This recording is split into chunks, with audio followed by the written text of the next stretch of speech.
Okay, so I watched Dr. Josh, Skylar Fiction critique the debate from Monday, and wow.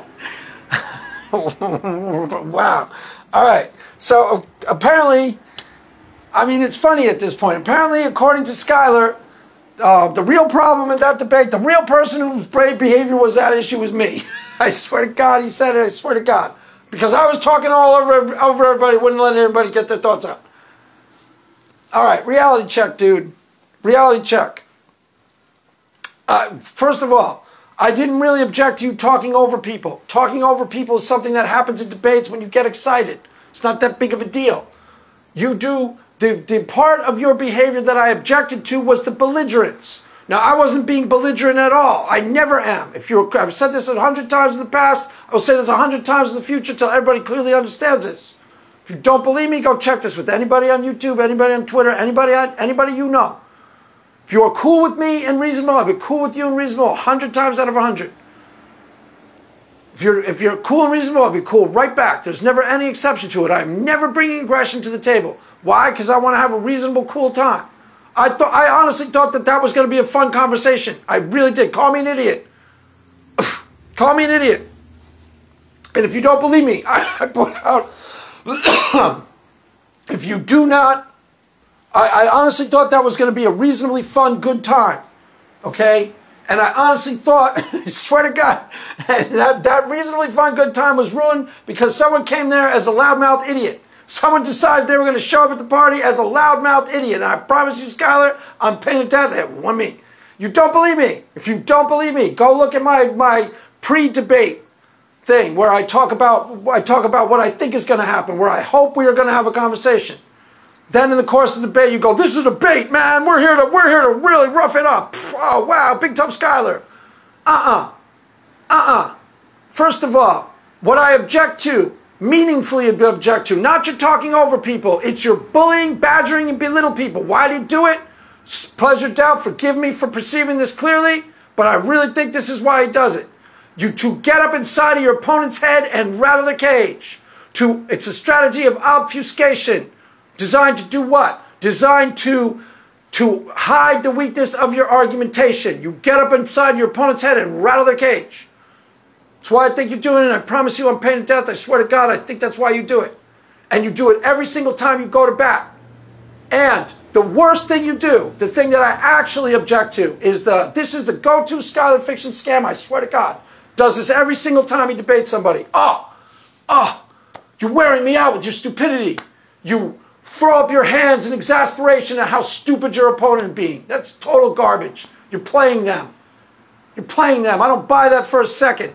You did it to me in the first debate I was in with you where you were actually pretty cool in that debate, pretty normal. Until one time, apropos of nothing, you go, oh, I'm really losing patience with your stupidity, Greg. Something like that. That time you did it once. The debate Monday night, you did it 3 times. That's unacceptable juvenilia. If I thought you were going to act like a douchebag from 8th grade, I wouldn't have bothered to debate you. I promise you, I'm paying to death. That's true. I swear to God, I don't care who wins these debates. You do? Why? Because you're in 8th grade, I guess. I'm the crybaby out of you and me. Again, reality check number 2. No, I'm not. I swear to God, no, I'm not. There's a crybaby between you and I promise you it ain't me. Swear to God, reality checks all through the day, Skylar. You gaslight me, you gaslight your audience. Yeah, Craig even tried to gaslight poor giant apologist. I would really be treating you well if Craig wasn't being such a douchebag. I swear to God. I swear to God he said that to him. Yeah, okay, Skylar. Dude, you even did it last night with Eric Hernandez. I only watched 5 minutes of the debate. The only 5 minutes I watched, you did it. Oh, you start talking about his ball size. I swear to God, you did. Swear to God, go watch this debate with Eric Hernandez. I don't know, 40 minutes in. I don't remember. I watched the debate for 5 minutes. He goes, oh, your ball's big enough for this debate? Something like that. I swear to God, he said some sort of pulled some juvenile antics like that. Look, I got no time for your juvenile antics. You posted a video saying Craig Reed is a crybaby. Didn't even bother to watch it. Why? I had something important to do that day. You want to be in 8th grade, your prerogative. Don't waste my time with that crap. Why? Because I actually care about what's true. I care about ideas. Apparently you don't. You just want to win debates. Why? Because you're childish. Childish. And pretty soon you're going to start losing debates. Start losing them all the time. Why? Because you never look at the structural weakness of your argumentation. Ever.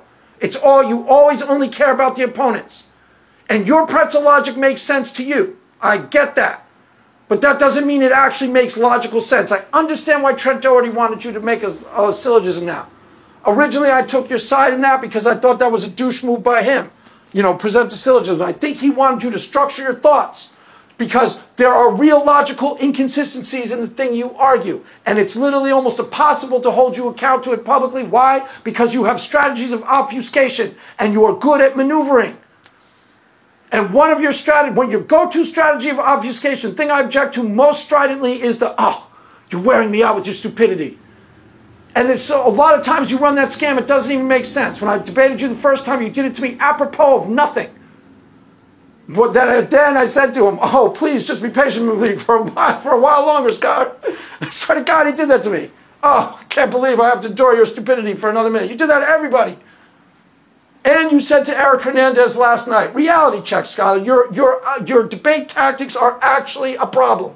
They are becoming a real problem. Why? Because you are relying on them too heavily instead of the integrity of your argumentation. Integrity, key word. You accuse me of having no integrity. I have tons of integrity. Okay, reality check number 2. Now, Dr. Josh, I still love Dr. Josh. I still stand by him.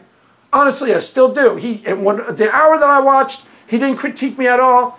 His criticism of me were fair. I don't even think he did. He actually defended me because I did mishear something legitimately. I heard Skylar say, you have to believe this, Craig, when I guess he said, you do believe this, or something like that. And Dr. Josh defended me. Still stand by Dr. Josh's integrity. But, you know, I got to point out, I swear to God, both of you guys, you know, apologies, Dr. Josh, but this did come out of both of your mouth in a public forum. I don't care about the Trinity at all. Neither do I. So why'd you guys bring it to the table? Both of you said it in a public forum that we could all watch out of both of your mouths. I don't care about the Trinity at all. Neither do I. Swear to God, both of you said it. So why'd you bring it to the table, guys? Let me take a wild guess. Actually, I don't have to. Why? Because you explained it. Let's think of the most irrational part of Christianity we can think of and then bring it to debate. Why? To make them look like idiots. Dry apologists. You started defending the Trinity in the course of the debate. Don't do that. Why? Be wise. It's not wise. That's not integrity, Skylar. That's stupidity. If I were to defend the Trinity to you guys in that debate, you were only doing it to try to make me look like an idiot. It's not integrity. That's integrity where you come from. If I don't pretend that your scams, if I don't roll over for your scams, I have no integrity. That's not integrity, that's stupidity. I understood immediately that I was being played. Reformed apologist. That's what I meant. In a debate between two Christians who care about doctrinal integrity, fine, I would defend the Trinity. Being brought up by agnostics to try and make Christians look like idiots? No, I'm not stupid enough to try to defend the Trinity. Why? Because they're running it as a scam to just try and make me look like an idiot. It's not wise, that's why. Please understand that, because my way is correct. Skylar could have made me look, could make dry apologists look like an idiot all day with that. Why? Just play dumb. Oh, you're saying, oh, he'd run his go-to scam. Oh, God. I can't believe you're defending this. And just play dumb the whole time. Could have made him like an idiot. Could have made him look like an idiot the whole time. And out of their own mouth, neither of them care about the Trinity. Now, Dr. Josh has some real objections about Christianity that we could have actually really talked about. And I really want to talk about those. So if you want to come and talk about those at any time, Dr. Josh, let me know. We can have a real conversation. I won't be aggressive with you. I never am. I never am. I swear to God. We can talk about your meaningful objections to Christianity, the ones that you actually object to, not the Trinity. Why? Because you don't care. Because you don't care about the Trinity out of the words of your own mouth. So I'm not going to pretend like you do so that Skylar can make me look like an idiot in the debate. Because that's the only thing that he wants to do, try to make people look like idiots. Swear to God. Swear to God. As far as the structural integrity of the monstrosity that you were presenting, did you hear me clearly? The monstrosity that you were presenting and calling a syllogism. That much, you know, Reformed apologists also did you the profound disservice of posting that monstrosity. When I was trying to critique your syllogism, I didn't remember it. I was going off memory. He put it on Twitter yesterday. The thing is a monstrosity, Skylar. It's not a syllogism in any meaningful sense of the word. I get that, you know, that's not really a fair criticism. I get that you didn't take formal logic. But it makes no logical sense at all. None. Zero. Zero. You don't believe me? Take it to someone who could critique it properly. Take it to... structurally, it's a total mess, dude. It makes no sense. take it to Alex Malpass, Steve McRae, or possibly Ocean. All three of them have enough understanding of formal logic to probably critique it meaningfully so that it's structurally sound. It's a total mess. It's not really a syllogism. I don't really know what that monstrosity is, but it's not a syllogism. And reality check. You didn't prove that God didn't exist. I swear to God. I swear to God, that's what he thinks it does. I swear to God, you can't make this up. And this same person who goes to a debate going, I proved God didn't exist. Hallelujah, I'm the smartest atheist in the world. I proved it by logical deduction. And I hear that immediately, like, oh my God, is he kidding? That same guy gets worn thin by how stupid I'm being. I swear to God, that's the part I object to. You're wearing me out, Craig. Why? Because you don't understand my pretzel logic. That's really what's going on. Your chaotic world, your chaotic mind makes sense to you. Your pretzel logic makes real sense to you. So you think it makes sense, and you think everyone's stupid when they don't understand it. Just like your bully tactics make sense to you, and you think everybody on earth is just judging you unfairly. Reality check, Skylar. Ask the last 20 people you debated about your tactics. Apparently, I bet you $1,000 every single solitary one of them has complained about your tactics. Bet you $1,000 that's true. Why? Because your tactics are bullcrap. It's not that I'm a crybaby about them, it's that they're unworthy of real debate. They're unworthy of real engagement. They're 8th grade stuff. Dry apologist roughly understood what you were trying to get at with your syllogism, so did I. It was roughly like, God can't be good because he created the devil, and the devil tempts good people into damnation who otherwise wouldn't go there. Roughly something like that. He understood what you were roughly trying to argue. So he's being charitable towards you and arguing what we thought you meant. So was I. You know how you repaid his charitable goodwill? Get to the point, man. Come on, get these words out. That's how you repaid him. Those are 8th grade juvenile tactics, unworthy of real debate. If I thought you were going to act like a child, I wouldn't have bothered debating you. Honestly, if I thought you were going to act like a douchebag thug, I wouldn't have bothered debating you. And I'm not being a crybaby about it. I don't got time for that crap. Go run your juvenile antics with somebody else who cares. You don't care about ideas at all. You don't care if the Trinity is true.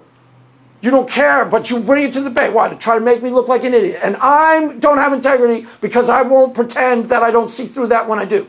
I saw through that immediately. I saw through that immediately. And that's why I tried to talk about Satan metaphorically. Why? Yeah, to maneuver out of the bullcrap you want to put on me so that you can make me look like an idiot. That's not a real debate, Skylar. If you actually care if there's something to rationally understand about Christianity, that's what I was there to do. And I have integrity about it morning, noon, and night. I work on it every single solitary day of my life for hours. 4 hours. Ask anybody. Go play my last 10 videos. Working on the same things over and over again. Why? Because I'm trying to get them right. Because I care about ideas and I care about what can be logically defended moving forward. Unlike certain people, unlike certain 8th graders who showed up at the party to be loudmouth jerks. There was a loudmouth jerk there, Skylar, I promise. There really was. And one me. There's a loudmouth idiot at that party on Monday night, Skylar. There really was. And I promise you on pain of death, it was not me. I also promise you on pain of death, your syllogism is a monstrosity.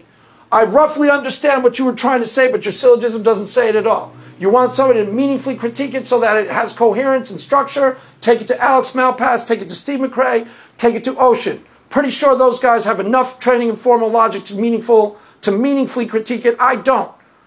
When I was critiquing, I was going off of memory. There's no real premise in there that needs to be a fact. The premise is, there's no if X is true, then X premise in there. So my critique doesn't quite match what you wrote. I didn't remember what you wrote. The thing that you actually wrote is a monstrosity. Bears no relationship to what you think. It doesn't say what you think it says. It's a total mess. But we were going off what we thought you meant. And you repaid us for our goodwill by pretending we were dumb. That's your go-to scam, Skylar. That's your go-to scam. That's the one I object to the most. You wring your hands in exasperation. Do I really have to patiently endure your stupidity for another second? That's the go-to scam. That's the one I object to. Pretending like I'm an idiot because I don't understand your pretzel logic is unacceptable. Unacceptable. I'm not going to waste my time trying to explain, trying to clarify for the sake of argumentation the pretzel logic of somebody who's acting like that. Why? Because that's a total waste of time. That's an exercise in frustration. I don't got time for that. Honestly, I don't care about those type of juvenile antics. You want to play like that? Go talk to someone who cares. On the honest examination of your actual argument, there is no way on earth you can prove you were trying to prove an ontology by virtue of what people believe. That's not exactly what your syllogism said, but that's a rough idea. That's an incoherent thought. You cannot prove an ontology out of existence by virtue of what people believe about it. That's enough of a critique of your syllogism for you to never bother me with me, never bother me with that monstrosity ever again. He starts demanding that I tell him what's wrong with this inept. It's totally inept. That's what's wrong with it. Coming and going. It's totally worthless. Now, I wouldn't have said that to you unless you forced my hand. If anybody thinks I'm being too harsh on him, come on. The guy's asked for it. Dish out all day long. You take a little. I'm being a little playful. He can take it. Call me a crybaby. Boo-hoo-hoo, poor Skylar. Let it. He dish out all day long. You take a little. Not being too harsh on him. Now, I still maintain Dr. Josh has integrity. If I start repeating myself, forgive me because I don't remember exactly what I said.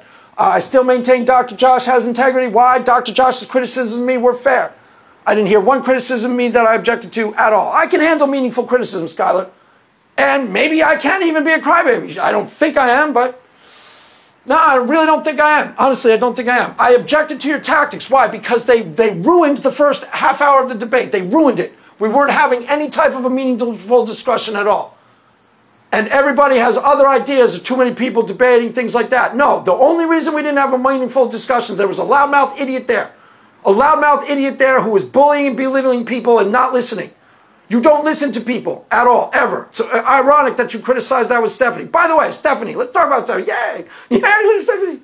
Stephanie's your equal, Holmes. Yeah, swear to God. Swear to God. If you debated her without trying to belittle, and that's what he does, people, I promise. He bullies. He badgers and belittles people. Why? To get up inside their head and rattle their cage so they can't think clearly. So they cannot, in real time, process the logical inconsistencies of his argumentations. Why he's doing it. And that's why his arguments are starting to get weaker and weaker and weaker. Why? Because that's not even in his best interest. And he doesn't get why that isn't. That's not even in your best interest, Skylar. If you want to become good at debating, you should stop doing that. Why? Because it doesn't serve you. You don't want a weak argument to move forward to another debate. Why? Because it won't stand. You want a weak argument to be demolished as quickly and cleanly as possible with as little pain to you as possible. Why? Because then you can see the weakness in it and construct it and move forward. If you actually cared about ideas, actually cared about the strength of your arguments, you would take meaningful criticism well. Your inept syllogism was totally inept. Totally inept. I don't fault you for that. You never took formal logic. It's really hard to make a real syllogism if you've never taken formal logic. It's really hard. Again, take it to Alex Malpass or Steve McRae or Ocean. All three of them can probably help you structure it properly. But I'm pretty sure John Buck or Nathan Ormond, you tell me. This is just off the top of my head. I don't know for a fact it's true, but I'm just taking an educated guess that is literally impossible to prove an ontology out of existence by virtue of belief, which is the basic logical predicate of the syllogism itself. John Buck or Nathan Ormond, can that be done at all? I don't think it can. Think about it and get back to me. I don't think it can. I don't think it can. I may be wrong on that. I'm just taking an educated guess. But we took a rough guess at what you meant that night. We were being charitable to you. Why? To have a real conversation. And you paid us back by pretending we were stupid. That's unacceptable, Skylar. In anybody's book, that's unacceptable. It shouldn't even be unacceptable in your book. You're not that bad of a guy that you can't understand that that's just plain not cool. Plain not cool. And I'm not a crybaby for pointing it out. I just refuse to be bullied by doofuses. I'm not a crybaby because I refuse to be bullied by a doofus. Stephanie allows herself to be bullied sometimes. That's why the bullies congregate around her. Why? Because she doesn't handle them well. I handle them fantastically. I know exactly how to handle bullies. Why? Because I understand street tactics really well. So well that internally, I do. I really understand street tactics really well. Stephanie can't. Why? She wasn't raised.